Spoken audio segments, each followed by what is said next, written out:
আরে তো গেছি, তোমার সমস্যাটা কি রে বাবা? কি এমন মানুষ? আমার কথাটা শোনো, আমি কি বলছি। কোনো কথাই শুনবো না, কথাটা কোনো কথাই আমি তো শুনবো না। তুই কালকে যাবি না কোথাও, আমিও যাবো না, কালকে সব ক্যান্সেল। আমি যাবো, আমি রাত হলে সন্ধ্যা হলে আমি বেরোবো। কোথায় যাবি? বৌদির সাথে।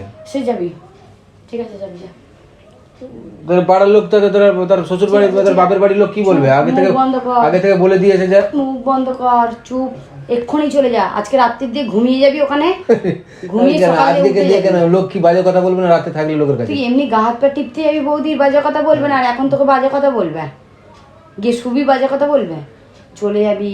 আজকে রাতে ওখানে থেকে কালকে জামা ষষ্ঠী নাচতে নাচতে ধুতি পাঞ্জাবি পরে বৌদির হাতে হাত আরে আমি আমার জামাই ষষ্ঠী করবে না, আমার কথাটা শোনো। সে যেতে পারবে না বলে ভয় পাচ্ছে বলে একা দুদিন যেতে আমার সাথে চলো। আর তাহলে দুদিন মানে দুদিন নয়, একদিন থেকে আর যাও। তুই এবার ওর সাথে যাবি, আবার গিয়ে ওখানে থাক আর থাক।